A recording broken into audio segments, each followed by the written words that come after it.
know that I'm greeting you. And I think the one group of people that I do want to say hello to and good morning to specifically are the PLC champions, because they are the most likely to have completed our research instruments. So thank you very much and good morning. Program Director, I've noticed that you've kept a really tight ship, and we are running early, so I might go over my time. But I might not. Okay, so I think also I would like to start by thanking VVOB for entrusting us with the evaluation of this really important intervention. I'm going to share some of the lessons learned through the research and the data that we collected, but know that as JET, Education Services, and I think as the teachers as well, as your team, many more lessons have been learned. So if nothing else, a lot of people walk away with a lot of lessons.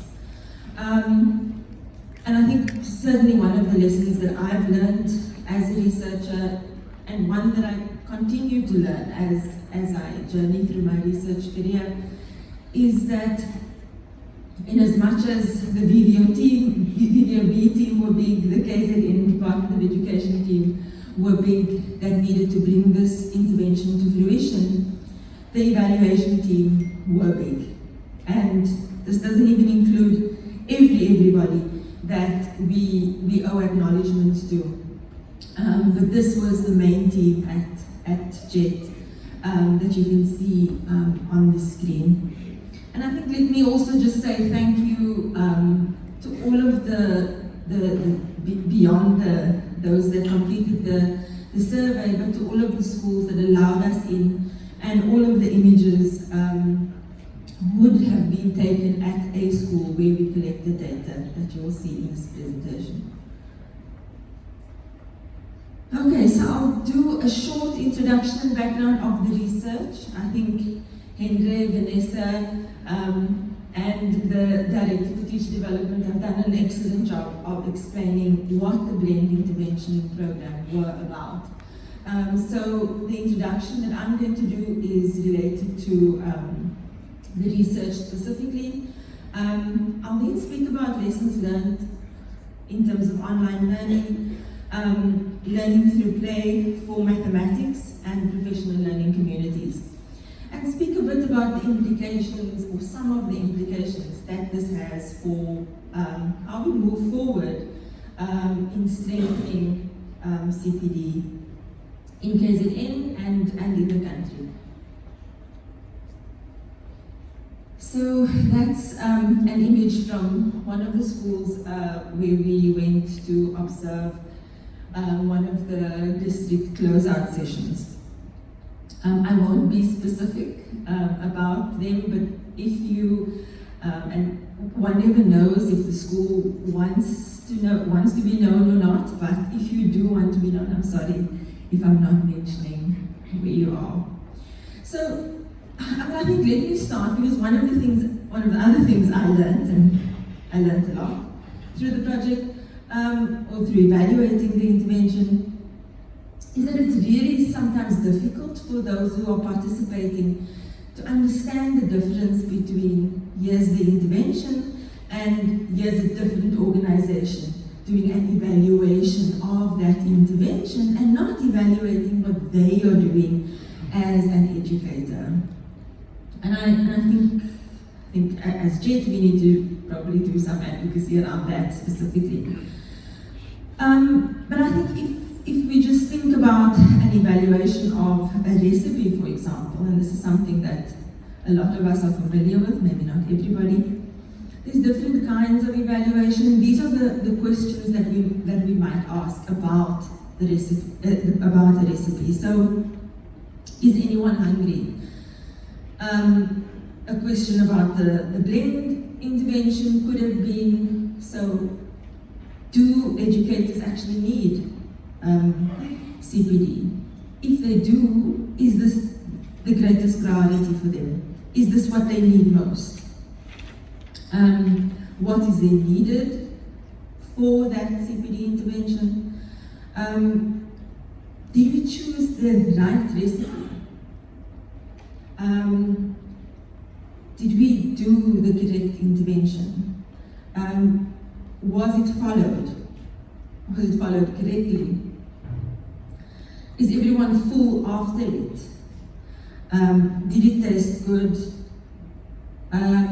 Should we keep cooking this when people are hungry? And I think we know that any recipe we've cooked, any dish we've cooked for our families, or for friends, or for others, sometimes there are those that love it and they ask for the recipe. Then there are those that, you know, maybe, depending on the day, depending on how hungry they actually were. And then there are others that are like, no, I'm just never gonna have this again. And I think what we're trying to do through the evaluation of Blend and other projects is to understand why. Who is it that generally can't get enough of this? Who is it that are, you know, they're sort of borderline? And who is it that just are never going to get on board? And it's in that, those asking questions, understanding that we learn. And that's what we really did in this evaluation. So, theory of change. Yeah, I don't know who likes that recipe, but anyway,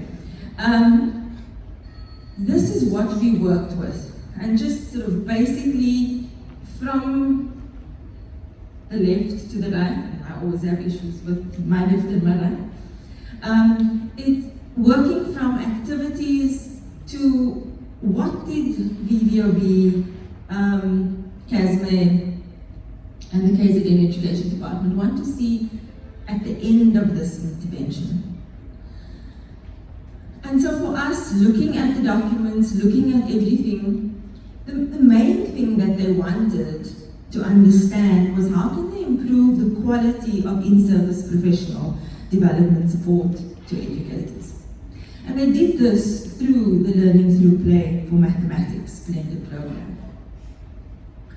And they had certain activities that needed to happen, as Henry and Vanessa explained. And this would then lead to certain outcomes, short-term outcomes, medium-term outcomes, and long-term outcomes.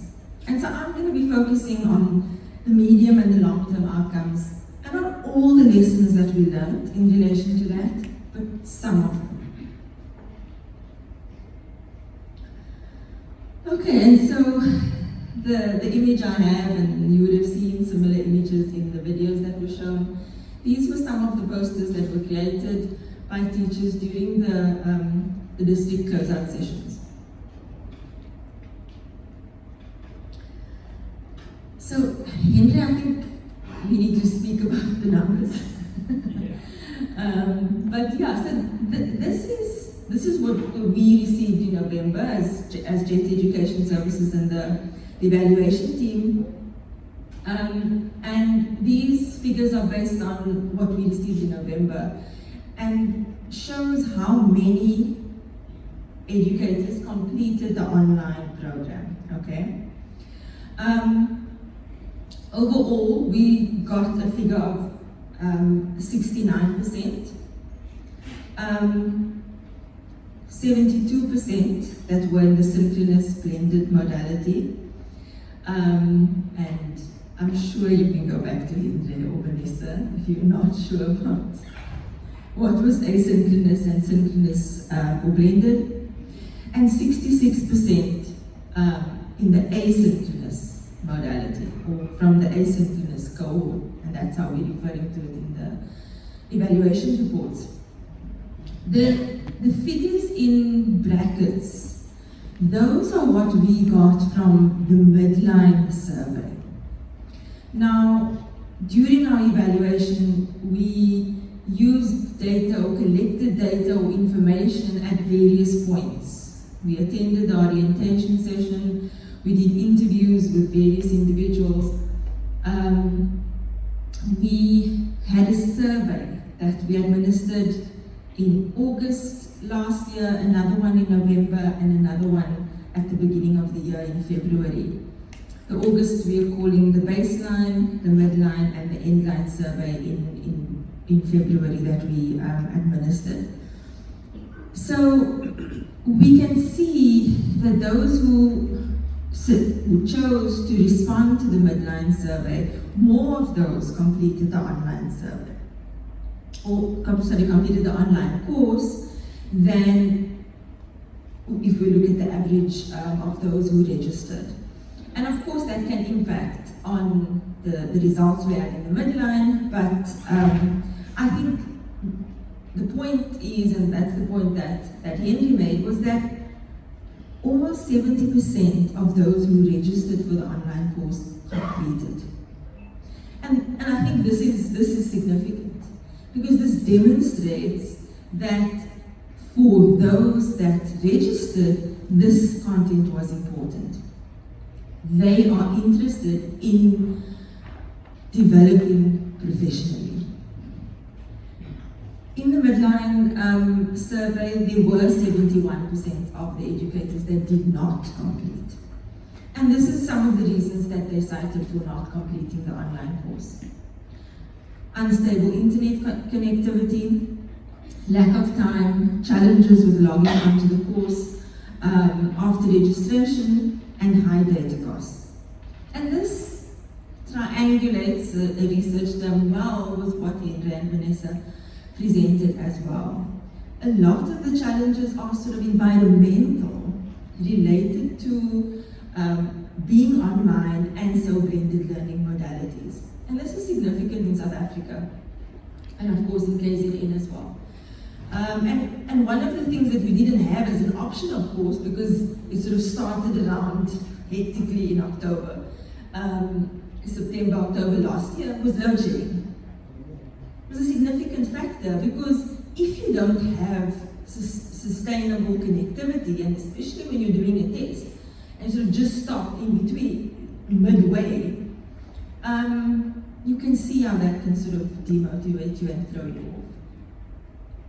But I think for me, and what we learned in the focus groups, and sorry, this is not sort of completely analyzed yet, and so the presentation hasn't completely captured it.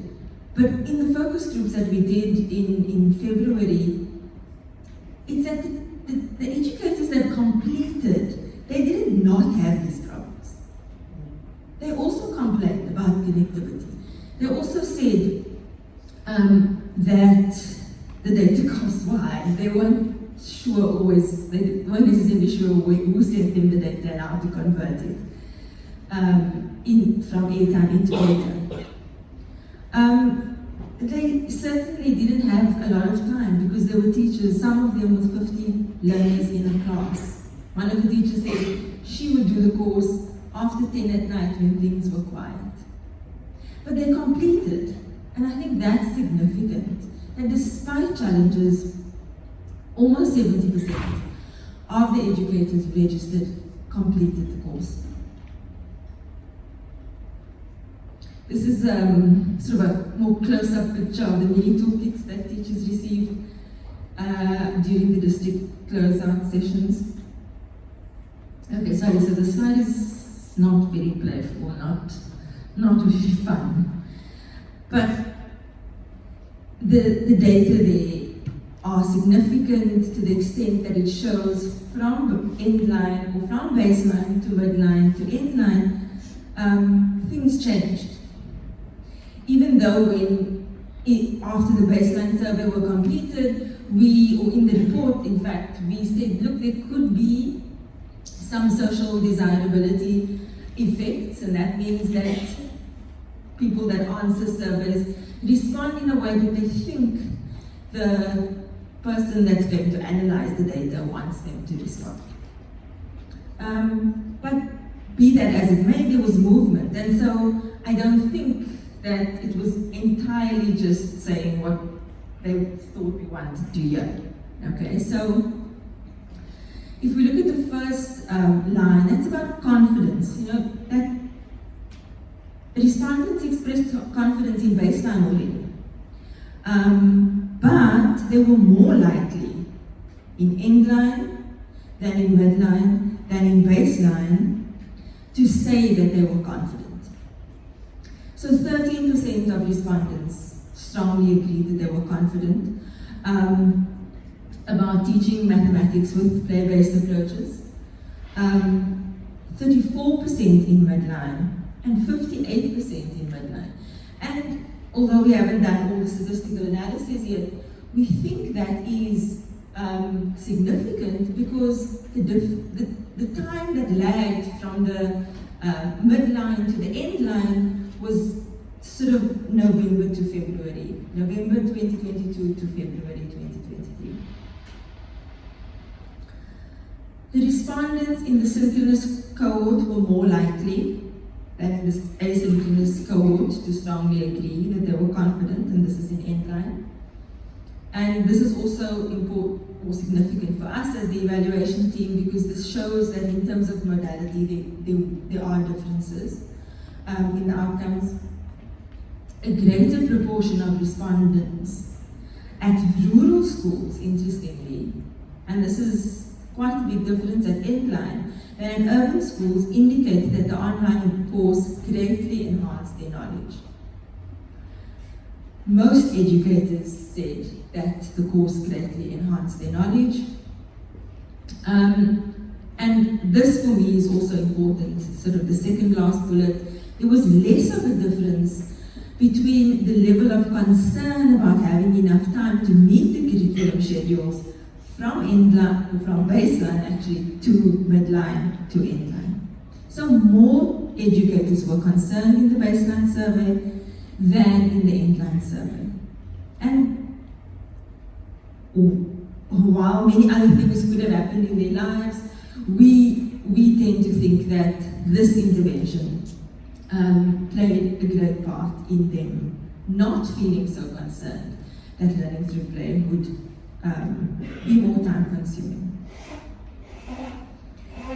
Okay, so there's a lot of numbers in here, and so I've added my email address and my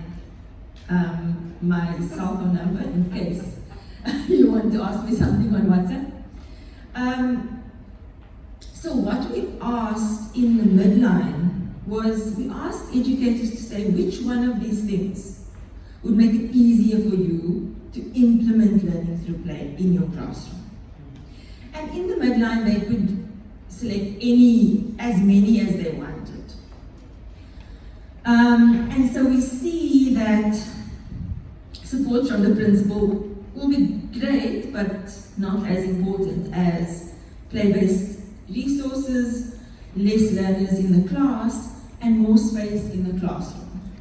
And certainly from what we could see when we were doing observations, and we didn't do many, is that in some classrooms, space is really a challenge. If you're wanting to play around with the ball or do certain things, then that can be challenging. And also, classroom size is don't want to use the word issue, but there are teachers that have got a lot of learners in their classroom. And when many children are playing together, it can get a bit raucous. So when we were writing the midline report, we thought, but now which one? Which one is going to would have been most important? And we struggled a bit with the analysis, and we decided then to ask in the endline survey, tell us the one thing that would make it easier for you. And 41% of those who responded to the endline survey said resources. And this was again triangulated by what Vanessa and Andre have said, and also by what the educators told us in the focus groups, as well as in interviews that we did in February. And I think that maybe for me as an outsider, I would have thought that less learners in the classroom or more space. But these are things that teachers are familiar with, that they've accepted as how they teach. And so what they want is resources, because they know that's where they can make magic. That's what they can control. And so, yes, the educators loved the toolkits, but they were like, it's not enough for my learners. And I'm sure there were limitations in terms of resources, but I think that's important. Okay, I think the PLC story is significant as well. Again, as evaluators looking for contribution of an intervention, you can say lots of things could have happened, during that time. But the intervention also happened. And what we have found is that access to PLCs that were established at schools grew exponentially from baseline to midline and to endline.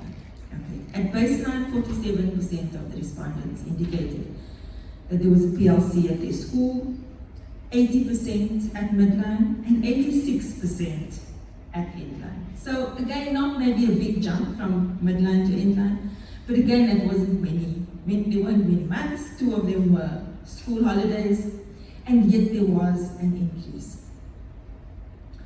And some of the reasons that were cited in the midline for not participating in a PLC was, there's no PLC I can attend, I do not have the time to participate, and my peers are not open to sharing. But the greatest percentage of those in synchronous and asynchronous modality, in the asynchronous and synchronous modality, was about there is no PLC that I can attend. So, having had an increase of PLCs, it should follow that more teachers should participate in PLCs.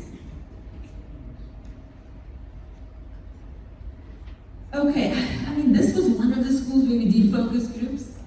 And this principal explained to me that they had an issue with mathematics marks, and one of the teachers proposed that they paint the school with mathematics stuff. And the school looked so vibrant and so, just so like you want to do mathematics. I asked the principal if I could take some pictures because I thought it would be great for this event. And I'm sure you agree. So what are some of the implications? And I'm sorry if it's a bit small. So there's a 65% completion rate, and that we get from whichever survey we did or the learning management system data. And for us, that means that improving blended learning approaches to professional development should, sorry, I'm not able to see my own typing. So improving blended learning approaches to professional development should adopt an approach that sees educators as motivated and interested. I mean, often we hear that, maybe more negative things, let's say. But for us in this evaluation, we see educators as motivated and interested. There are environmental challenges. Digital access and readiness must be addressed in relation to specific context. Challenges addressed within implementation. So we think that the technical support should be an integral part of the implementation rather than a reaction to difficulties experienced by participants. So I think we should assume that load shedding is going to happen. We should assume that connectivity is going to be an issue later, and build that into the content so that that information is shared with participants up front. Beyond the implementation team, I didn't present this data, but there was a large discrepancy in those that received the toolkits between the two modalities. And so I think in future, support and monitoring of the distribution of toolkits is key to ensuring delivery. And then practice enables. Content provided during related professional development could focus on providing solutions to the obstacles as well as encouraging and promoting the related innovations. And by that I mean, so there's content about learning through play, but how does one then differentiate that? How does one do that, for example, when your class is perhaps a bit too small? All the learners in your class are more than is generally expected, or you don't have enough resources. Build those into the course up front with the expectation that it might be a challenge. Once again, thank you very, very much. I learned as well that Siyabonga is said from many and Miyabonga from one person. So, from Jet, Siyabonga.